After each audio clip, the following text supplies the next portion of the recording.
नमस्कार, आप सभी को हमारे चैनल में फिर से स्वागत करती हूँ। मैं पढ़ा रही थी निराला जी के सरोस्मृति, जिसके हमने व्याख्या पहले वीडियो में दिया है आधा और आधा अभी देने जा रहे हैं, और जो कि आप लोग ध्यान से देखिएगा और आप लोग याद कर लीजिएगा, क्योंकि ये एग्ज़ाम में आता रहता है। और ये जो सरोस्मृति कविता जो है वो बहुत ही दुखजनक स्थिति में लिखा गया है, यानी कि पिता अपने पुत्र के लिए बहुत ही प्रेम पूर्वक ये कविता लिखा है।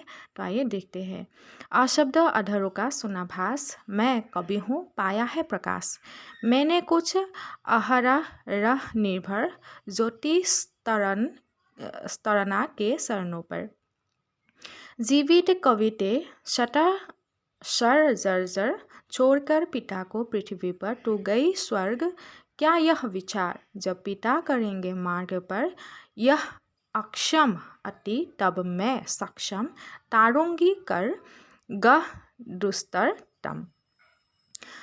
तो यहाँ ऊपर जो लाइनें हैं, जो पंक्ति है, उसका यहाँ पे व्याख्या इस प्रकार से होगा, जैसे कि कवि ने अपने सरोज की वो अनकही बातें सुना हो, जैसे कि जो अपनी पुत्री कहना चाहती है, शायद उन्होंने वो बातें सुना हो। कवि के हृदय में जैसे फिर से कहा है कि मैं कवि हूँ, जैसे कि कवि ने फिर से अपने आप को याद दिलाया है कि मैं स्वयं मैं कवि हूँ। मैं अपने गीत तथा से भी आत्मनिर्भर हूँ। मैं जो भी कथाएँ है, मेरा जो भी गीत है, मैं उसी से आत्मनिर्भर हूँ, यानी कि मेरा गुजारा उसी से चलता है। ये कवि हृदय जर्जरित था। जो कवि है वो दुखी है, क्योंकि उसका जो एकमात्र पुत्र थी वो उसका देहांत हो चुका है। तूने इस पिता को पृथ्वी पर अकेला छोड़ दिया है। वो पृथ्वी पर अकेला रह गया है और सरोज उसे छोड़ के चले गए हैं। तूने ऐसा क्या विचार मन में आने दिया कि मुझे अकेला छोड़कर स्वर्ग की ओर प्रस्थान किया। तो पिता अभी अकेले रह चुके हैं, अभी उनके पास कोई नहीं है।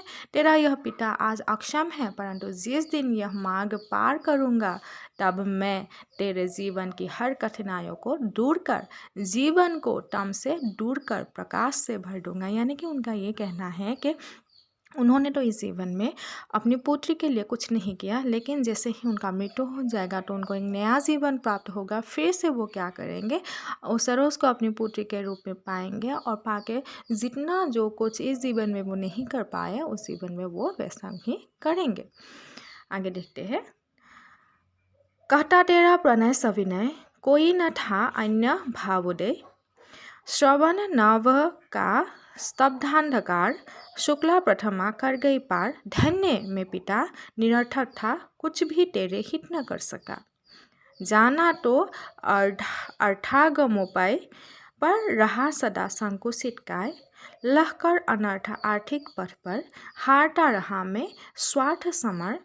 शोषिते पहनाकर सिनांशुक, रह सका न तुझे अंत दधिमुख। छीन का ना छीना कभी अन्न, मैं लख न सका वे दृग विपन्न। अपने आंसू अतः बिंबित, देखे है अपने ही मुख सित। तो इस सब पंक्तियों का अर्थ है, कभी यहाँ कहना चाहते हैं कि मेरे हृदय हमेशा यही कहना चाहता है कि मैं तुझे कुछ नहीं दे पाया। यानी कि वो जैसे ही उनके जीवन में सरोज का आगमन हुआ, तो कभी अपने पुत्री को कुछ भी नहीं दे पाए, क्योंकि उनका ज़्यादा जो कमाई है वो होता नहीं था, क्योंकि वो एक साधारण कवि थे। उस समय कवि को ज़्यादा पैसा मिलता नहीं था। सावन का महीने का अंधकार समाप्त हो गया, और ऐसे ही शुक्ला प्रथमा भी पार हो गया, यानी कि एक एक करके दिन जो है वो बीता चला गया है। इतने दिन महीने पक्ष बीत गए, पर मैं निरर्थक था। यानी कि एक के बाद एक दिन महीने साल गुजर चुके थे, और पिता अब तक अपनी बेटी के लिए कुछ नहीं कर पाए थे। तेरे हित के लिए कुछ नहीं कर पाया। कवि ने आर्थिक पथ पर चलने का लाखों प्रयत्न किया, पर अर्थ की प्राप्ति नहीं हुआ। तो उन्होंने पैसा कमाने की बहुत सारी कोशिशें की है, लेकिन अंत में वो सफल नहीं हुआ। तो इसीलिए वो अपनी पुत्री को वैसा कुछ भी नहीं दे पाए जो पुत्री एक पिता से चाहती है। तो इसीलिए पिता जो है वो बहुत ही दुखी है। उनका कहना है कि पुत्री सरोज, मैं तुझे तेरी माता के पास न रख सका, यानी कि उनकी जो पत्नी थी उनका भी देहांत हो चुका है। वो अपने घर अपनी पुत्री को रख नहीं पाए, वो अपने मामा के घर छोड़ आए थे उसे। तो यही दुख है कि वो अपनी पुत्री को अपने पास नहीं रख पाए कभी भी, और ये दुख जो है उसे सताते रहते हैं।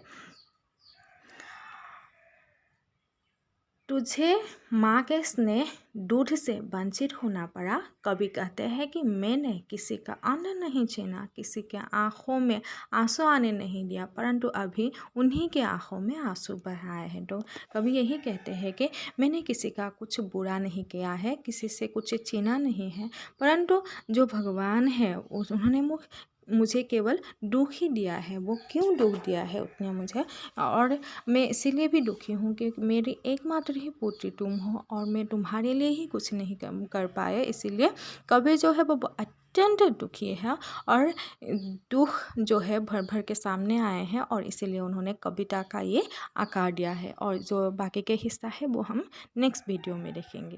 धन्यवाद।